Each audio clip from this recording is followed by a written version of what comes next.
प्रणाम। कुछ बोल नहीं सकते बाबा, क्या होगा।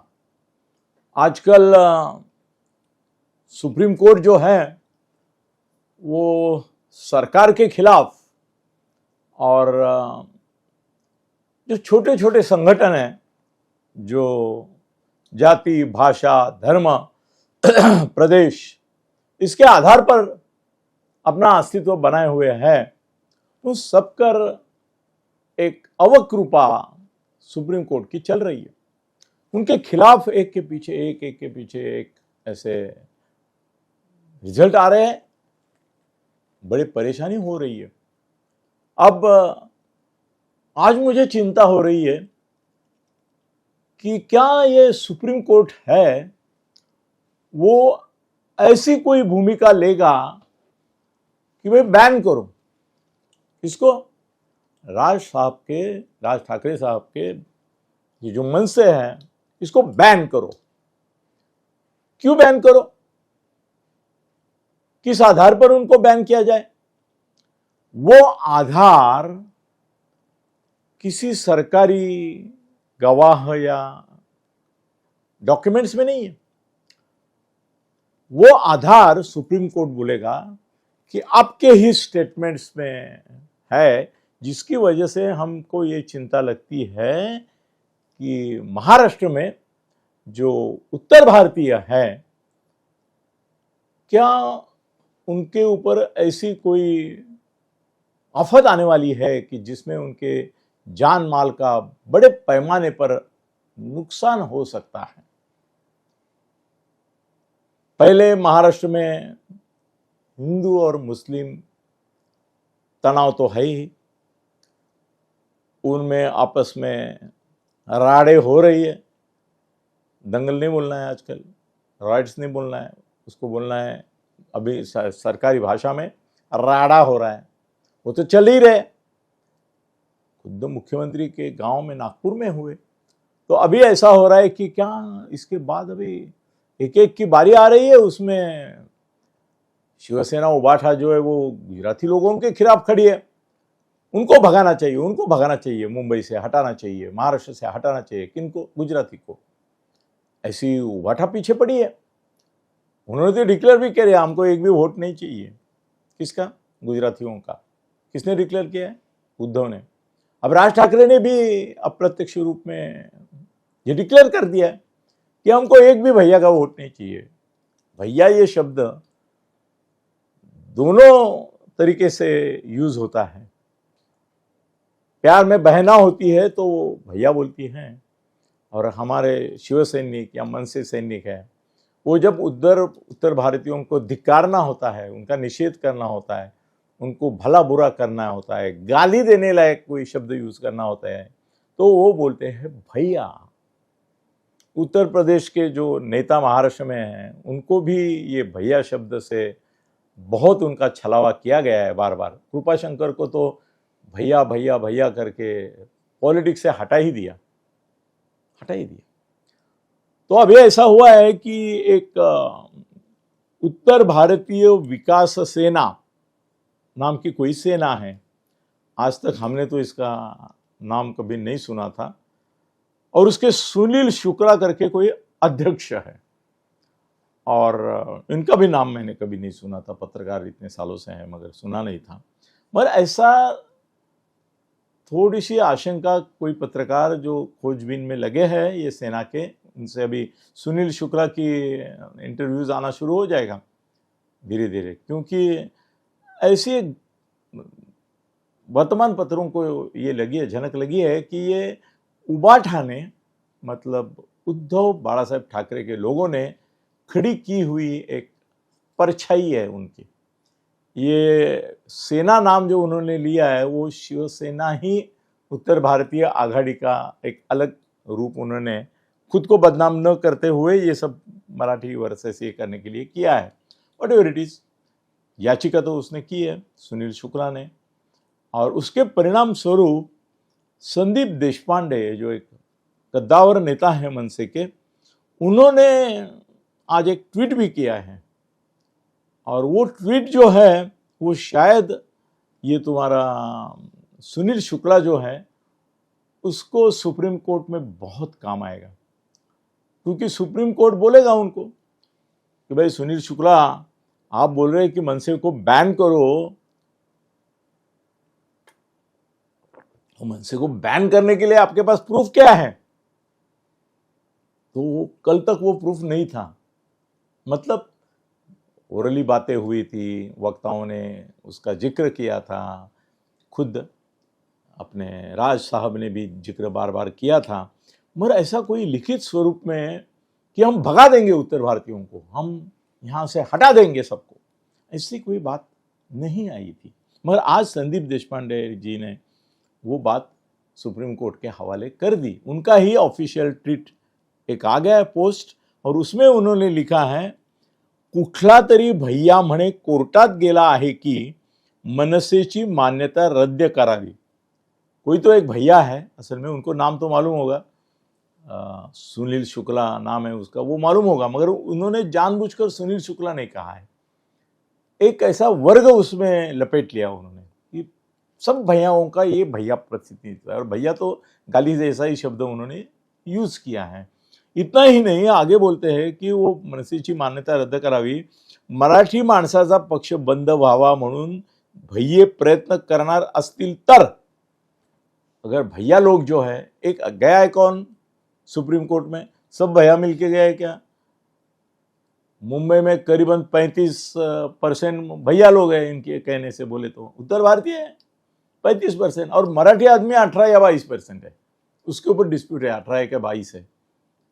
मगर ये तो पक्का सबने मान लिया है कि 37% उत्तर भारतीय हैं। तो उधर गुजरातियों के पीछे उबाठा पड़ी है, तो उत्तर भारतीयों के पीछे मनसे पड़ी है। तो वो बोलते हैं अगली बार, वो जो सुप्रीम कोर्ट में इसका बहुत ये किया जाएगा, जिक्र किया जाएगा की भैयांना मुंबईत आणि महाराष्ट्रात राहू द्यायचं का नाही, यावर विचार करावा लागेल। इनको रहने देना है क्या कि नहीं देना है, इसका ही विचार करना पड़ेगा अगर ये याचिका करते हैं। अभी सुप्रीम कोर्ट शायद ये बोल सकता है कि भैया, तुमको ही बोल रहा हूं मैं, सुप्रीम कोर्ट में याचिका करने का अधिकार भैया लोगों को नहीं है, उत्तर भारतीयों को नहीं है, ऐसा आपको कहना है क्या? ऐसा कहना है? ये मूलभूत अधिकार है। हाई कोर्ट में, सुप्रीम कोर्ट में, सेशंस कोर्ट में कोई भी कहीं भी जा सकता है। आप ये क्या बात कर रहे हैं कि अगर ये भैया प्रयत्न करत असतील सुप्रीम कोर्ट में जाके हमारे ऊपर बैन लाने का, तो इनको यहाँ रहने के देना है कि नहीं है? भाई निकालना होगा। तो ये मुंबई की लोक संख्या 1 करोड़ 20 लाख है, कुछ 1 करोड़ 20 लाख, उसका 35% कितना होता है रे? 35% तो 1 करोड़ में तो 35 लाख हो गई है, और वो 20 में और पकड़ेंगे, टोटल कितने परसेंट होती है रे पॉपुलेशन, हिंदी भाषिकों की पॉपुलेशन देख। तो इतने सारे लाखों लाखों लाखों लाखों उत्तर भारतीयों को आप महाराष्ट्र में और मुंबई में रहने देना है कि नहीं? तो किस तरह से निकालेंगे उनको? ऐसे उनको रिक्वेस्ट किया, उत्तर भारतीय भैया मुंबई में से निकल जाओ, क्योंकि आपने हमारे खिलाफ याचिका की है। आपने मतलब ये लाखों लोगों ने याचिका नहीं की है, एक ही कोई सुनील शुक्ला नाम का भैया निकला है उत्तर भारतीय, उसने याचिका की है। मगर एक याचिका के बदले में, एक आदमी ने की हुई याचिका के बदले मुंबई के करीबन 40 लाख लोग होते हैं अंदाजन।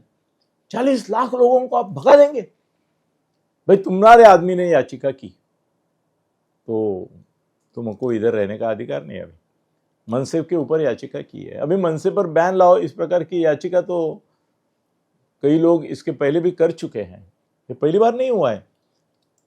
जब मनसे एक इसमें थी, फुल स्ट्रेंथ में थी 2009 के करीब, उस समय भी इस प्रकार की याचिका की गई थी, वो आगे चला ही नहीं, किसी ने विड्रॉ कर ली। मगर अभी ये कैसा होगा? 30-40 लाख भैया लोगों को किस तरह से, ये भारत पाकिस्तान हुआ उस तरह से जाएंगे सब, अपना बोरा बिस्तर बांध के भाग रहे, गाड़ियां भर भर के जा रहे हैं, उनकी दुकान जलाए जा रहे हैं, उनके मकान जलाए जा रहे हैं, रास्ते रास्ते पर जहाँ देखो वहाँ दंगा हो रहा है, जो उत्तर भारतीय देखा, भैया देखा, उसको मनसे सैनिक घेर कर ये कर रहे, ऐसा होगा? ठेवायचे का नाही, राहू द्यायचं का नाही, याचा विचार करायचा म्हणजे काय करायचं? उनको भगा देना पड़ेगा, ये सब करना पड़ेगा। ये ऐसा करेंगे मनसे वाले? कर सकते हैं। अभी तो फडणवीस की कितनी बड़ी मुश्किलें बढ़ गई।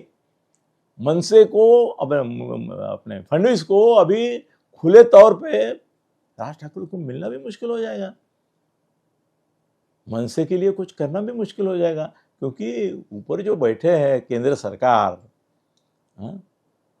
वो मोदी शाह बोलेंगे क्या चल रहा है महाराष्ट्र में देवेंद्र जी, शिवसेना उबाठा बात करिए कि गुजरातियों को भगाएंगे। ये अभी मनसे जिनको आप जाके बार बार मिलते हैं राज ठाकरे, उनकी मनसे बोल रहे हैं उत्तर भारतीय भैयांना ठेवायचं का नाही ठेवायचं विचार करावा लागेल, मतलब उनको भी भगाने का कुछ न कुछ प्लानिंग चल रहा है। और वो किस लिए चल रहा है? एक याचिका किसी आदमी ने की, अगर ऐसा होने लगा तो कोई भी भाषिक का एक कोई सरफिरा समझो गया और उसने याचिका की, तो उसके जात जमात के, भाषा के, प्रदेश के सभी लोगों को भगा देने का, ये कैसा चलेगा? तो सुप्रीम कोर्ट महाराष्ट्र सरकार को पूछेगी नोटिस भेज के कि भाई मनसे पर बैन लगाओ, ऐसे हमको ये आइए, क्या आप एश्योर करते हैं, आप ये लिखित रूप में देते हैं क्या कि अगर मनसे पर बैन नहीं लगाया, बैन लगाया तो और बड़ा मामला होता है, वो फिर इन लोगों को अरेस्ट करना पड़ेगा महाराष्ट्र सरकार को, वो बात की है। मगर याचिका के लिए सरकार को नोटिस दे सकते हैं कि आप जिम्मा लो, तथाकथित उत्तर भारतीय या तुम्हारे मनसे के शब्द में जो भैया है उनकी जान माल को कोई खतरा नहीं होगा, ये दे दो। महाराष्ट्र सरकार को ये देना ही पड़ेगा, सरकार है, और अगर दिया तो कुछ न कुछ कार्रवाई भी करनी पड़ेगी कि ऐसे भैया रास्ते पे मार खा रहे हैं, ऐसा नहीं हो तो बड़ी मुश्किल है। तो सुप्रीम कोर्ट बैन भी लगा सकती है। अभी उनका जो नज़रिया है छोटे पार्टियों के प्रति वो बदल गया है, और कोई भी भाषा, धर्म, जाति इसके ऊपर ये करेगा। अभी देखो ना, बुलडोजर कितने आदित्यनाथ चला रहे थे, गुनहगारों के ऊपर चला रहे थे, ऐसे भी नहीं कि सभ्य और इसके ऊपर, मुसलमान गुनाहगारों पर चला रहे थे। हमारे यहाँ भी कोशिश की गई, क्या हुआ? वो खोक्या है उसके इसके ऊपर बुलडोजर चलाया, तो अभी सरकार को आपने सुना कि नहीं, पढ़ा कि नहीं, हर एक मकान के पीछे 10,000 रुपये, 10 लाख, 10,000 नहीं 10 लाख रुपए देने का ऑर्डर दिया है सुप्रीम कोर्ट ने कि जितने लोगों के बुलडोजर से आपने तोड़े हैं सबको 10-10 लाख दे दो, और उसकी टोटल संख्या इतनी आती है देश भर की जिसमें वो तुम्हारी लाड़की बहना की पूरी योजना खत्म होती है। मतलब पूरी लाड़की बहन योजना के लिए जितने 1,000 करोड़ लग रहे हैं उससे ज्यादा ये बुलडोजर चलाने के, हम तारीफ करते हैं ना, अरे अच्छा है बुलडोजर चलाओ, बुलडोजर चलाओ, अब महंगा पड़ रहा है सरकार को, लाड़की बहन से ज़्यादा पैसा बुलडोजर चलाने पर देना पड़ रहा है, और वो जो गुनहगार है उनके घर बांध के दे रहे हैं सरकार। इसमें भी ऐसा हो सकता है, सरकार पे ऊपर दबाव हो सकता है सुप्रीम कोर्ट का कि या तो हम ही दो या बैन करने का हम प्रावधान करेंगे। क्या लगता है आपको, क्या होगा? मैं नहीं बता सकता, क्योंकि आजकल सुप्रीम कोर्ट का कुछ भरोसा नहीं, वो आजकल किसी और ही तरीके से विचार करते हैं और अनपेक्षित निर्णय देते हैं। अभी देख रहे हैं हम लोग, गुनहगारों को तो छोड़ ही रहे, वो उनके घर बिसा के दो करके बोल रहे हैं बुलडोजर के मामले में, तो कुछ भी हो सकता है।